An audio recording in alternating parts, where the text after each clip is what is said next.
All right, you're good. Start again. Okay. Okay, we're going to start we're going to call the Public Safety Committee meeting to order. And we don't have any minutes to approve because as of right now, we do not have a quorum, but that's okay. I want to go ahead, Captain Martin, if you would like to go ahead and give us your update, that'd be great. Okay, we had no issues over the holiday weekend, Labor Day weekend. The park ran smoothly as it did all summer. That third lane has been a major benefit, as well as the park employees being spot on with getting people, taking their names and calling them back when a parking spot has been available. So we had no really traffic issues other than the first in the morning when they open up. Traffic tends to back up, but with that third lane, I'm fine. With that third lane addition there,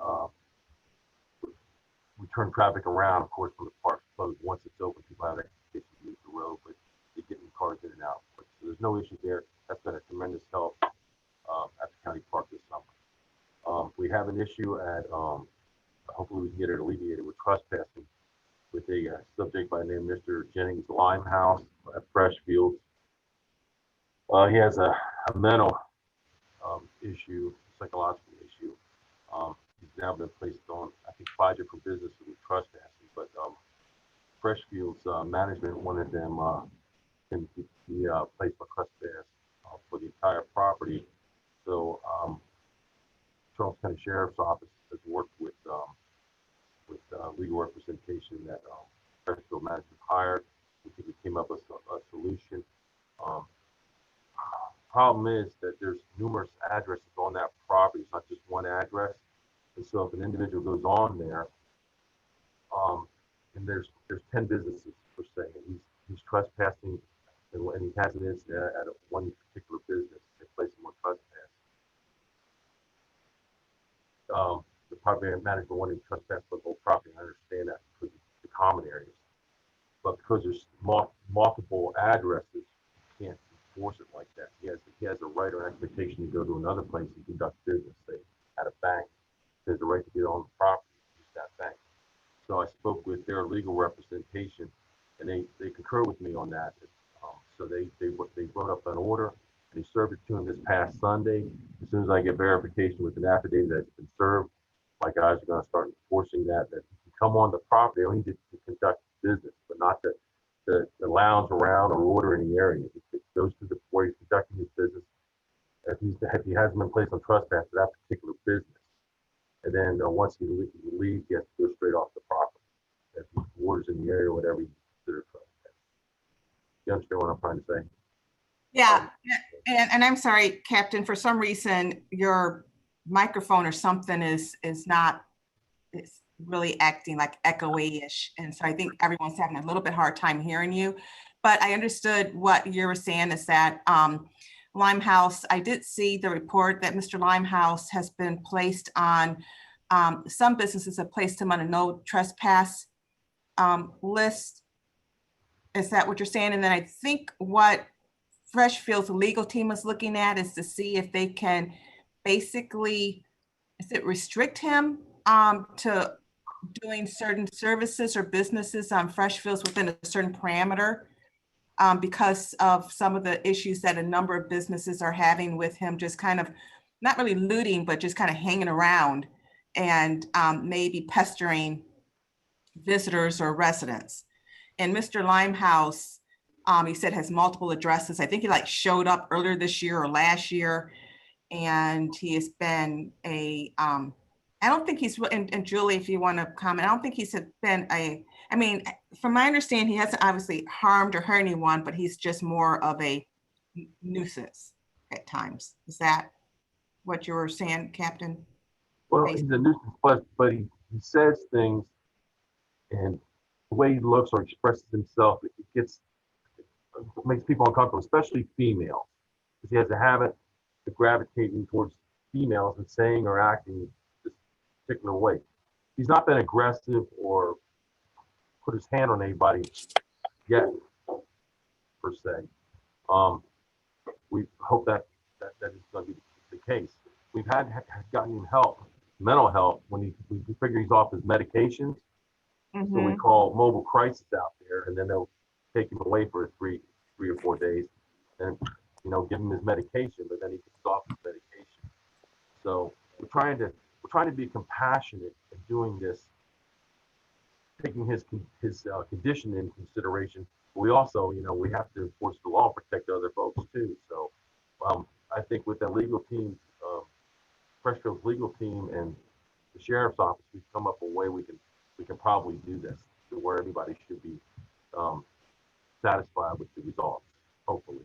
So that's where we're at with that. Okay. I think Mr. Tomei just popped in. He's the iPad 87. No, on my pad. Can you Oh. hear me? Mary Ann. Okay. Yep, I can hear you. Get on the computer for some reason. Okay. And I can start the video. Okay. May just popped in as well. And Mary Ann and Captain, do you have anything else to report us on? Yeah, we had a case of vandalism on the Parkway, about 3 or 4 weeks ago, and then I also been listening on the radio and hearing other things happening in other areas of the county, like down in Hollywood area. We had a similar situation in some areas on Johns Island. So we were able to look, and we were able to narrow it down to a possible suspect. We were able to talk to this individual. It's another guy that has obviously mental issues.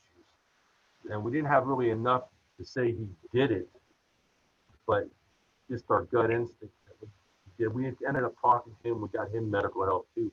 So hopefully that'll put an issue to that. If he was the one doing the spray painting, which I have a good idea he was the one doing it. So hopefully that isn't going to occur anymore in the future. But we know what he looks like. We know what he drives, so we're keeping an eye on that. And we also, like I said, we talked to him, and we also got mobile crisis involved with his situation. We got him some help too as well, because we didn't have enough to get a warrant for his arrest per se. I just can't go on my gut that he did it, even though I had strong feelings that he was the one that was behind that. So that's basically been solved there. We're keeping a lookout for him. Excuse me, Captain Martin, does he come in the evenings? Well, apparently when he was doing this, he's coming between, I guess I would say 12 midnight and 3 in the morning. So my midnight team's out there watching the road, especially he likes to go right there. It's like a hit and run type of situation. So he goes on the causeway there on the Parkway and pulls over on that pull off there, and then jumps out of his car and actually spray paints this, I think Antifa stuff, issues with cops, kill pigs, stuff, things like that he wrote on there. Well, somebody did, but I'm pretty sure it was him. So yeah, he comes between 3 and 4 in the morning, so we keep an eye out on the Parkway for that. And Freshfields too. We don't want him up there painting the roads in Freshfields or Town Hall. So we keep an eye on all 3 of those areas pretty much. I don't think he's getting behind the gate because we have a gate, of course, and have a fence. But those are the 3 areas we really like to keep a tight watch on the midnight shift, especially during those hours. Town Hall, Freshfields, and the Parkway between the gate and Freshfields. So that's pretty much, we'll keep an eye on that. Now we had a resident report early Tuesday morning. She suspected it was gunfire, and she suspected it might be deer harvest or somebody out there illegally shooting deer. I haven't yet talked to my guys at work. I worked the previous night. We didn't see anything, hear anything, but that resident would have called when they heard it. My guys would have been over it, could have been over there looking for it, maybe now whoever, if there is illegal deer hunting going on. Stephanie, none of your people are harvesting deer right now, right? Say that again? I was having a hard time. Are any of your folks harvesting deer, wildlife harvesting deer right now? No. Okay. No, so it's no one from the town that's doing that. So we're gonna keep an eye out and look out for that. I don't know how anybody can get on the island and do that. I don't see Key Wild residents hunting deer. Somebody who works out there is driving their car up there with a pass, bringing his buddies on the island, and doing night hunting. So we got to keep an eye on that. So that was reported early Tuesday morning between 2 and 4 o'clock. It sounded like somebody was shooting the way the resident described it. Then hear a gunfire, and 30 minutes later, possibly another gunfire. And then she said she heard a lot of gunfire. And then 10 minutes later, one close about 10 minutes later. So everything she described sounds like somebody could be night hunting, very well night hunting out there. There are plenty of deer. They're like tame. So it's not, they can ride right up to them, almost stick the gun out. Right. So we're looking out for that. As far as the bike, I understand the bikes aren't going to be in until next spring, but I want to get the guys when the weather cools off a little bit, get them through that course and get them certified so they can ride this and get the ground running with the bikes. So that's where we're at with law enforcement right now. Julie, do you have any questions about the trespassing? You want to talk to me later, or? Does anyone have questions for Captain Martin?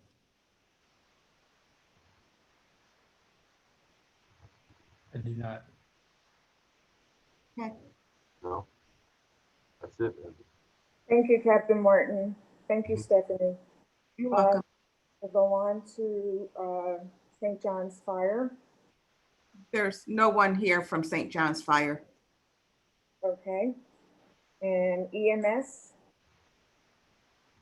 Good morning, this is David with Charleston County EMS. In August, we had a total of 21 responses to the island, resulting in 17 transports and 4 non-transports. Because of COVID, our performance slipped a little bit. We had 4 responses that were between 30 and 40 minutes, which is not ideal for us. We had it during August, I think we had around 14, 15 of our employees who were on quarantine for various reasons of COVID. We've reduced that back down to about 1 or 2. So we've improved quite a bit just as far as our staffing and resource availability. Let's see, it looks like that the rest of the reports were, we had, let's see, three responses that were between 20 and 30 minutes, and the balance were under minutes. What types of calls were these that were 30 minutes or more? We had, one was an allergic reaction when the patient had his own EpiPen. Uh-huh.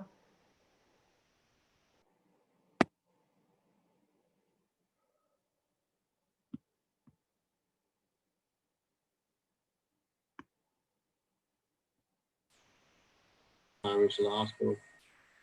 We had 2 other ones were stable, and on one of those, I'm giving you the ambulance response times. On one of those responses was an alpha response, so we didn't respond lights and sirens because there was no priority symptoms. And then on one of the other 4 responses that resulted in the transport, our supervisor responded in 16 minutes, even though the ambulance was right around 40-minute response. And they were coming from, in one case, coming from St. Francis Hospital. One of them came from Main and Chisholm Road. Looks like 3 of the 4 were actually around the Osprey golf course that you guys have. So it was being embedded into the island as well. But you know, the goal is to maintain the better staffing, to provide the reduced response time. I can tell you that we are, we assigned somebody to a recruiter position back around March or April. And I say March or April because that's when we started to get it in track. Right now, I have no more EMT basic positions. We are fully staffed with 60 EMTs, and out of our 90 paramedics, we have 5 vacancies for paramedic. So we have some new hires going through the orientation class now, 9 full-time employees, and once they're done, I can only hire 5 more paramedics. So that gives us 216 employees, which is the max of our budget, once I can hire those additional 5 paramedics. So we haven't been in a position this great since I've been the EMS director since 2016. So hopefully that'll translate into more unit hour staffed and an improvement in response times for Kiowa, as well as some of our other super rural areas. We are still trying to maintain anchor coverage out in the Kiowa area, just like we are from Colville as well as the Ediston area. And for the most part, we're doing that. with our responses. Chief Abrams, so you're saying that the long response time was due to what reason? So response times, twofold. One, obviously where the units are responding from. The more units we have available, obviously the more coverage we're able to provide for the geographic areas. And with COVID during August, we had up to 14 people, our full-time employees who were on quarantine, not able to work, not able to participate, which gave us 3 to 4 units less at peak than we ideally want to staff. We tried to fill in with having supervisors jump on trucks, tried to fill in with allowing overtime. But even then, that was the decrease in staffing and our call volume being up 5% over prior year were just two things that worked in opposite directions for us to provide the ideal response times that we wanted. Now our call volume is down 3% below prior year, and our staffing is back up, which surpasses our prior years because of our onboarding with the new hires through the recruiter position. So I'm hoping it was just a bad storm, bad circumstances in August. And again, all of our other, out of those four responses, all the other 21 responses were within reason. And I think the second thing that contributed to the long response time was really just and I don't like to use this because it's geography that we have to cover, but it was around the Osprey Golf Course. So it was pretty embedded into the Kiowa. But regardless, I still want to make sure we have good responses to the entire island of Kiowa, and that's the end goal. Where is the nearest transport? Well, we still use the same Medic 10 location, which is right outside of Kiowa entrance. So that's still the posting location. And the units, ma'am? Ambulance there? I'm sorry? Do you leave an ambulance there? No, we do not. We are still centrally deployed. We completed that process. Back, I think it was in June. We brought everybody comes to one location to start their shift, and the shifts go out from 5 a.m. all the way up to 2 p.m. staggered, and they start coming back in around 4, and they're staggered as well coming back in. So we're able to maintain the geographic coverage throughout the county. And one of the issues with having the station is that we would have the ambulance that was on a call and a crew sitting at the station with no resources to respond. So this gives us more ambulances to actually respond, and a crew, when they come in, are assigned an ambulance as opposed to waiting for hours on an ambulance. Have you noticed any difference in the response times since you went to the central reporting location? Well, we haven't seen a decrease in responses that we think is related to that. What we've seen is the lowering of our personnel because of the COVID quarantine. We started quarantining people around late May, and so that's been ramping up for the entire summer, and just now we're coming out of that. We are able to get more ambulances up, more unit hours, because oncoming crews were able to jump on units, and when we're busy, outgoing crews are able to remain on ambulances to provide coverage. So we feel that we are improving. I don't have the actual numbers, but I can get those for you as far as our responses. But we're not where we want to be. We haven't been, I don't think, in 20 years where we really want to be in our responses. And I think that, we have a new operations manager coming in at the end of this month from New York, who is coming from Suffolk County, New York, right up on Long Island. They have a very similar geography. So we're looking to get some fresher ideas as well. Our basic life support program has actually allowed us to maintain more ambulances, though you guys don't get basic life support, but for more of our vortex areas, they're able to keep patients running and being transported around the hospitals, and we're able to maintain better advanced life support coverage out in our geography. But for us, a priority still remains having an ambulance out in the Kiowa Seabrook area, as well as into the Edisto, Johns Island, as well as the McClellan. Okay, thank you. We're gonna have to keep our eye on that because Absolutely. everyone, when 30 minutes goes by, my time might have passed. I'm sorry? My time may have passed if I'm waiting more than 30 minutes.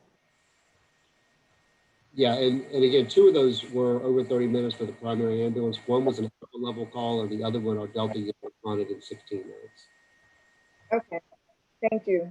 Yes, ma'am. Next, we have beach patrol. Good morning. Um, Right. so we are past Labor Day, so we finally are on the downslope for the season. We downstaffed again starting yesterday, so we've got 2 folks on the beach from 8 a.m. to 6 p.m. And we'll be at that staffing level through the 30th of September, and then we'll downstaff again in September and back it off, or in October, and back it off to 1 person. I've been working through compiling all the statistics, and I should have those ready to present next month. But the numbers have all sort of across the board gone up, and I think that's probably related to an early start in the season and due to a lot of people on the island just during the quarantine period. So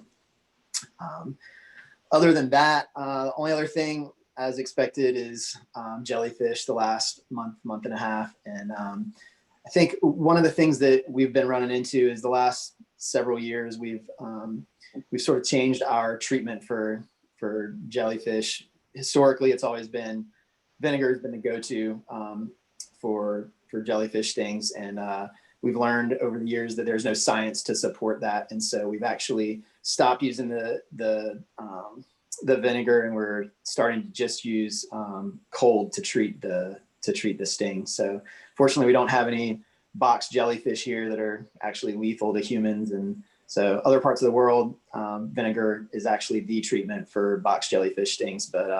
But since the species that we have here are not the same, the vinegar doesn't have any effect on it. So I should probably take a little more proactive approach next year and offer up some public information stuff to share through the lines of communication of the town, and go from there. So, That'd be great. any questions? I do have a question. Have people been digging holes still? They have, and we've actually, that's one of the enforcement numbers that I was looking at that's gone up a little bit. We've documented enforcing some more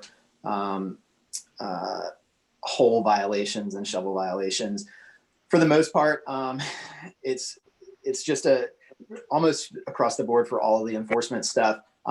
We see early Sunday, Monday, early in the week that people are breaking more rules, and it's just a new week of renters that are coming in. And if we are really proactive on the first 2 days that they're here, it really curtails the behavior for the rest of the week. So the holes, I don't think we haven't gotten as many notifications from Turtle Patrol recently. And so I'm hoping that's because there aren't as many holes, but I know that it's a struggle having to deal with those all the time. And there's a lot of obstacles with enforcement. You see somebody digging a hole, you advise them of the hole ordinance, and there's sort of a honor system that they're going to fill it in when they're done. If they're digging a hole, they have an appropriate approved shovel, then there's nothing wrong with digging the hole as long as they fill it in. But if they leave the beach and neglect to fill it in, then there's really no recourse after that unless we stop and get everybody's information and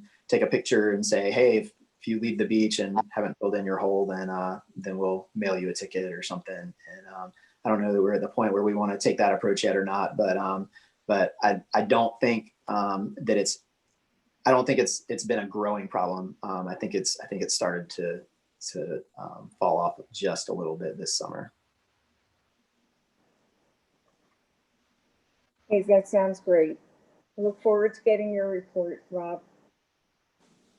Any questions for Rob?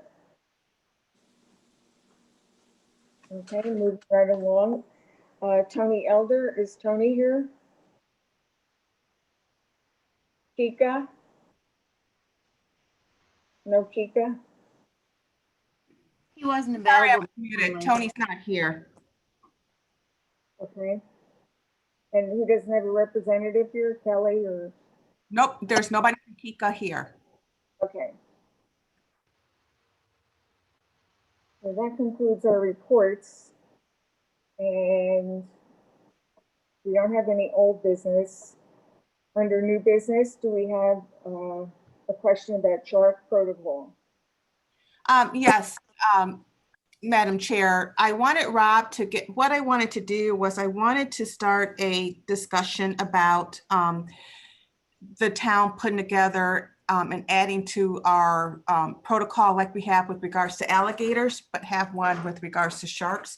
While I don't think that we've had an issue, there may have been potentially, I think, Rob, maybe one person or two. One that I know of, and I heard of a second one that's been reported that's been bitten by a shark. One on the beach, and I think the other one's was offshore, young boy in the last week or so I just heard about. But one of the things that I started talking about with the mayor was that, you know, what happens if there is, heaven forbid, you know, there's been a few incidents, not a lot along the eastern seaboard, but heaven forbid, what would happen or what is our protocol if there is a shark spotting on Kiowa Beach or an attack? So I would like Rob to tell us what they're trained to do, but ultimately, Mayor or Madam Chair, I would think and would like, doesn't have to be an extensive, but maybe a small committee to look at protocols that we might need to put in place, like from the town standpoint. Who gives, if there is a problem, who gives the authority to keep the beach clear and for how long? Beach patrol, what are their role and responsibility in terms of notifying the town of a situation? Does the mayor have to do a proclamation if there is such an issue with regards to shutting down the beach? What are the things that who gets the call? Is that goes to Kika front gate? I'm sure we're not sending out our wildlife, but I don't know any of those questions. I don't have any answers to those questions. Does the deputy CCSO, how do they get involved? So I will have Rob kind of start the conversation. And then Madam Chair, we may, you know, be able to have a small group look at this and come back with some more detail, probably at the November, December meeting. Sure. In anticipation of this, I did look up the Chatham, Massachusetts guidelines for shark potential, as well as the United States Life Saving Association. Rob, you'll probably have a more current one than I found on the internet. But I think it's a great idea to put a protocol together because there could be a lot of confusion if we don't have that in place. So we'll look forward to working on that in the near future. Sure.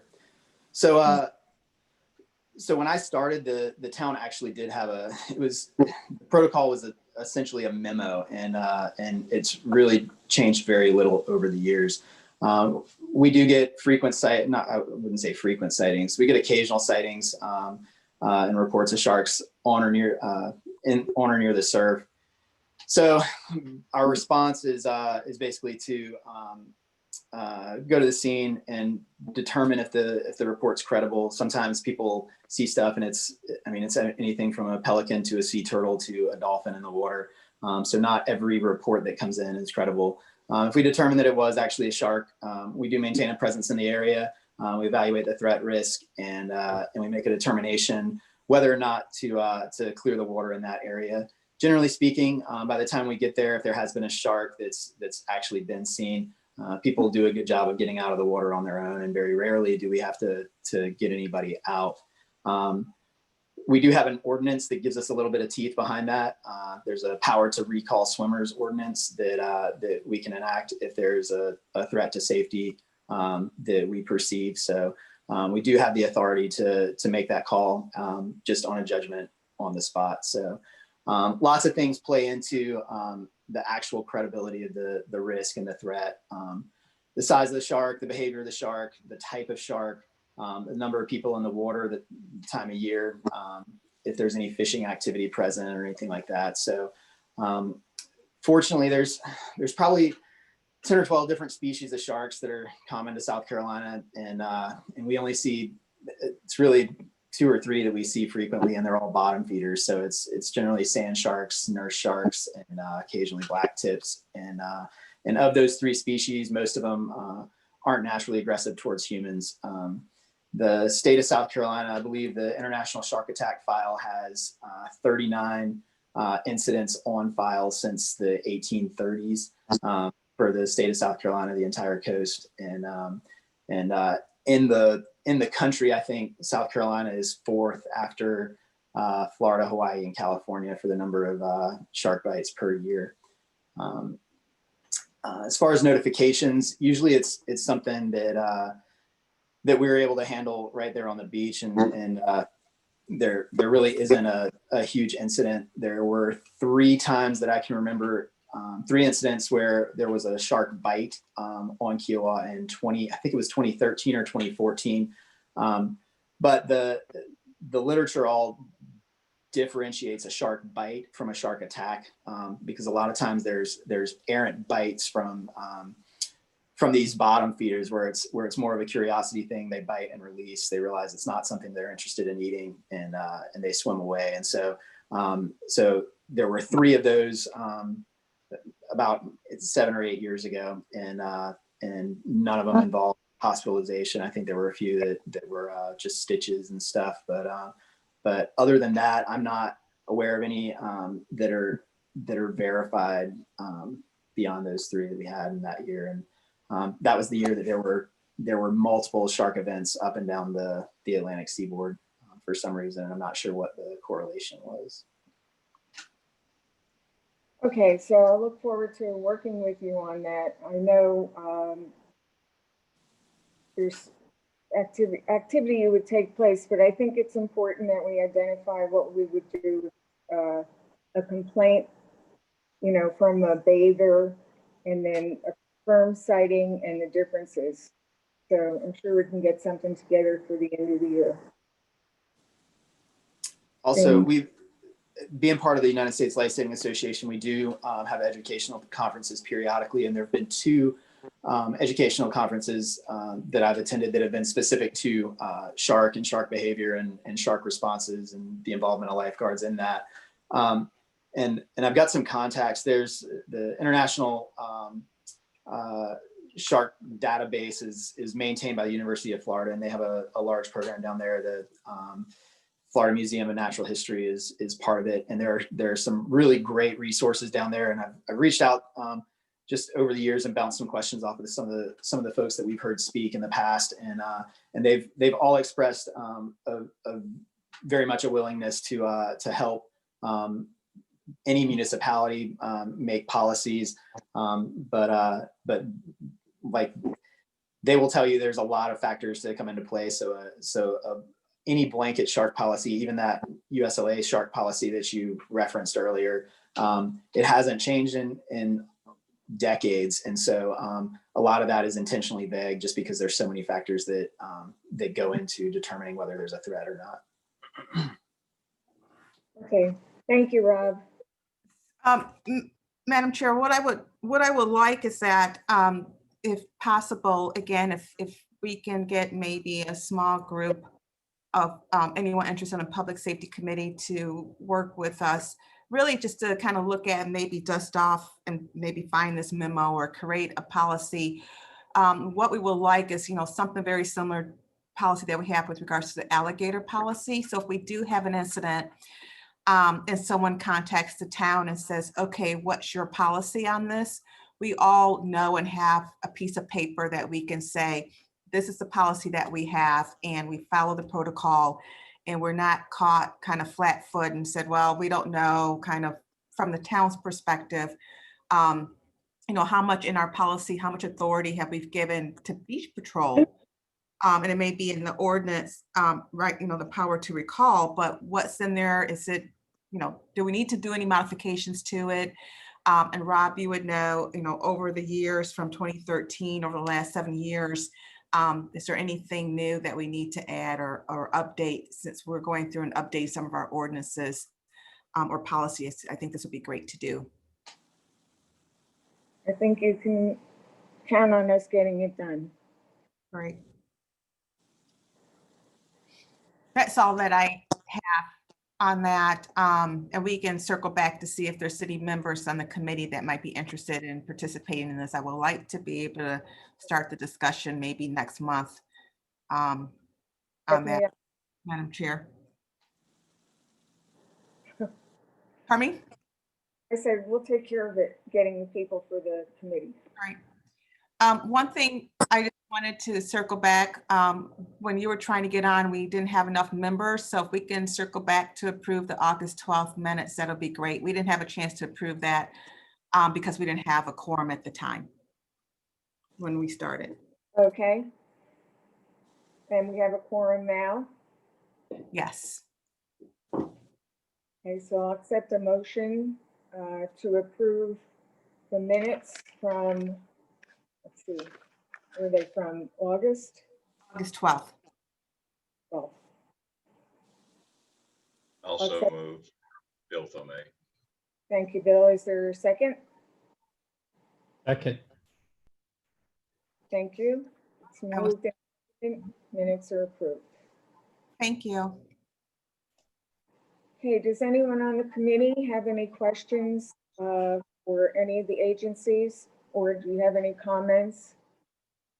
Dwight, you're here, and I saw you, but I really didn't see anyone else except you and Bill. No, I don't have any questions. Thank you. Okay, Bill? No, I don't have any questions. Okay. Is Bonnie on? Yes. Yes, I Bonnie. am. I'm all set. Thank you. Okay, Julie. Nothing for me, thank you. very good. I'm sorry there was delay in getting on the call, but I appreciate everyone attending, and I hope you have a great day. I'll move to adjourn. Second? Do I have a second, please? I'll second. Thank you. All those in favor? Aye. Meeting- Aye. Thank you.